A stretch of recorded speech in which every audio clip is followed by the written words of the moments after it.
Hi everyone. So ఇవాళ మనము SED type 3 ఎలాగా ఇంప్లిమెంట్ చేయొచ్చు PySparkలో అనేది చూద్దాం. సో ఎస్ఈడి టైప్ 3 అంటే ఏంటి? ఇందులో కూడా హిస్టరీ మెయింటైన్ చేస్తాము యాజ్ టైప్ 2 లాగా. బట్ ఇక్కడ just previous version of record ఒక్కటే క్యాప్చర్ చేస్తాం. ప్రీవియస్ వర్షన్ చేంజ్ ఒక్కటే ఉంటుంది. సో సపోజ్ సోర్స్లో మనకి 201, 203 రికార్డ్స్ ఉన్నాయి. ఇది 203 అనేది న్యూ రికార్డు, 201 అనేది already existing record. So existing record కాబట్టి సో ఇప్పుడు ఈ finance department name and retail రెండు క్యాప్చర్ చేయాలి మన ఫైనల్ అవుట్పుట్లో. ఇట్లా ఓల్డ్ కాలమ్ అని చెప్పి ఓల్డ్ వాల్యూ ఫైనాన్స్, ఇప్పుడు న్యూ వాల్యూ ఏంటంటే రీటైల్, ఇలాగా.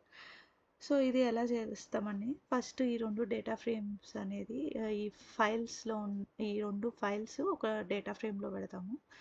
సోర్స్ డేటా ఫ్రేమ్లో, టార్గెట్ డేటా ఫ్రేమ్లో పెట్టినాక అవి రెండు ఫుల్ అవుటర్ జాయిన్ చేయాలి. ఫుల్ అవుటర్ జాయిన్ చేసినాక ఒక కాలమ్ యాడ్ చేయాలి. ఇంతకుముందు ఎస్సిడి 1లో ఎలా చూసాము, కొలాస్ పెట్టి మనం ఫుల్ అవుటర్ జాయిన్ చేసినాక ఈ 3 records, new record, old record and matched records రావాలి అంటే కొలాస్ యూస్ చేయాలి అని చెప్పాను కదా. సో అలాగే కొలాస్ యూస్ చేస్తాము.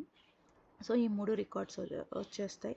సో ఒక కాలమ్ యాడ్ చేయాలి కాబట్టి ఇక్కడ ఎక్స్ట్రాగా కేస్ స్టేట్మెంట్ యూస్ చేశాను. ఎప్పుడైతే డిపార్ట్మెంట్ ఐడి సోర్స్లో టార్గెట్లో ఈక్వల్ ఉన్నప్పుడు అంటే అది matched record, and matched record అయినప్పుడు అంటే మళ్ళీ ఆ రికార్డు ఇవాళ వచ్చింది అని ఆల్రెడీ ఉన్నది మళ్ళీ సోర్స్ నుంచి వచ్చింది అంటే ఏదైనా సమ్ వాల్యూ అనేది చేంజ్ అయింది అని.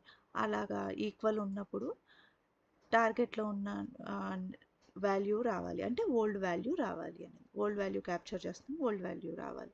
సో రిమైనింగ్ రికార్డ్స్కి నల్ రావాలి అని. సో అలాగా మనము సపరేట్ కాలమ్ యాడ్ చేసి ఇక్కడ ప్రీవియస్ వర్షన్ వాల్యూ క్యాప్చర్ చేస్తాం.